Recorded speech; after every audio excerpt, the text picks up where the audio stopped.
Once a couple splits up, there's a lot more than heartbreak, memories, and sadness. Children could be left with separation anxiety, particularly when they have to choose which parent to live with. Then you've got to prepare yourself for the many legal fees and court appointments to come. This story is about ex-couples Shannon and Michael and the mysterious disappearance of their son. Shannon Wilson and Michael Chaquevdia didn't have the best relationship, but they continued to stay with each other. But in 2002, things got a lot more complicated when Shannon gave birth to their son, Ricky. The couple tried making it work, but they continued to fight. So eventually they broke up but shared custody of their son. They wanted to stay civil and co-parent their child. They devised a good co-parenting management system so that their separation wouldn't hurt little Ricky, but their broken relationship left them distrusting one another and completely heartbroken. Sadly, their amicable split turned sour really fast, particularly when Michael was deployed overseas. Since 1982, Michael was part of the National Guard and was stationed in West Frankfort, which was close to Royalton, Illinois, his hometown. Michael knew that military fathers can still be great parents, even if they're miles away from home. He'd often reached out and tried to stay in touch with Ricky every chance he got. His deployment made Ricky feel uneasy. He missed his father greatly, but Michael was deployed, not absent. Fortunately, Michael's tour of duty was coming to an end. He was counting every minute of the day, and he wanted to fly home and give his boy the biggest hug in the world. But sadly, him coming back didn't make things any easier. Ricky was a victim of poor parenting and bad conflict management skills from his parents. When a couple divorces, the first thing on their to-do list should be to seek out counseling. But Shannon's parenting was so dysfunctional, she was doing everything in her power to complicate the situation even more. In 2007, Michael took Shannon to court because she had turned her back on their custody agreement. He was banking on the judge to force Shannon to obey the visitation rights she and Michael had agreed on. A court date was eventually set, but Shannon was a no-show. The judge took this into account and granted Michael temporary custody. But this was just the start of the battle. Ricky and his mother, Shannon, vanished before Michael even got the chance to bring his son home. No one knew where they'd run off to. They were listed as missing. In November of 2007, a warrant was issued for Shannon when it became clear that she had run away with the kid. Then a whole different account began to surface. A parent with legal custody of their kid cannot be arrested or charged with parental kidnapping. But that's the thing. Shannon no longer had full custody of the child. Michael had every right to see his kid, especially now that he was granted temporary custody.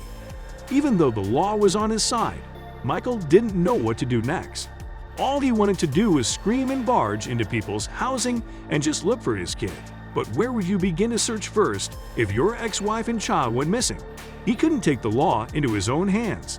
Michael knew he needed to play by the rules, but he was about to sit down and wait until Shannon grew some sense and decided to come home. But Michael could have never expected the mother of his child to be so manipulative and abusive. According to Shannon's mother, Diane Dobbs, Michael abused Ricky. Both she and her daughter allegedly raised these concerns before, but there was no evidence that this was true. Dobbs, however, believed Shannon took Ricky somewhere where he'd be safe from Michael. Diane made it her mission to ruin Michael's reputation. Michael soon learned that Diane had placed lots of posters in her front yard, claiming that Michael was a liar and a child abuser. Michael immediately assumed that Diane was keeping something a secret. Clearly, Diane was somehow in touch with Shannon. There was no other way to explain this woman's vendetta against Michael. Even if she did believe that Ricky's dad was abusive, why was she actively trying to destroy him? Why wasn't she looking for her grandson? Cops searched Diane's house for any signs of Ricky, and this was Michael's idea. But unfortunately, the police didn't find any clues that could solve his disappearance. 2 years passed, and Michael wasn't about to give up on his son, even if it took him his entire life. His dad was willing to search all across if he had to. After they searched the house, the cops had to refocus the investigation until they received an unexpected call. A tip led police to look at Diane's home again. They investigated the two-story home, but explored every corner and made sure not to miss anything. Then the cops noticed a wooden dresser that had been pushed up against a wall. The officers moved it to the side so that they could get a closer look at what was behind it. Suddenly, everything made sense. There were many secrets inside of Diane's home, But this one really took the investigators by surprise. The cops found a hole that led to a small 12 feet long, 5 feet wide, and 4 foot tall darkroom behind the dresser. Inside it, they found Shannon hiding there with Ricky. Cops deduced that Diane had hidden her daughter and grandson away for almost 2 years. As they took the boy away, the cops were hit with a sad truth.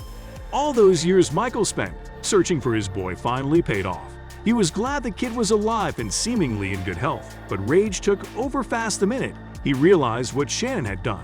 What happened to Ricky was so bizarre that the story quickly spread like wildfire. When the media got a hold of it, they deemed Ricky the boy behind the wall, but he didn't get there by his own free will.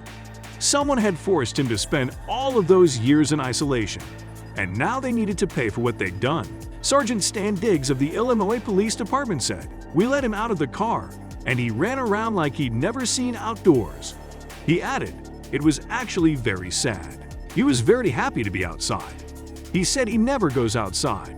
The cops wanted to give Ricky and his dad the justice that they deserved. Shannon was taken into custody and charged with felony child abduction. Her mom, Diane, was also charged with aiding it and was arrested. Then she was freed on bail and tried spinning the story to make it seem like Ricky had enjoyed freedom over the last 2 years. But the evidence didn't seem to match her story. Neighbors were interviewed, and they claimed they never saw Ricky outside of Diane's home.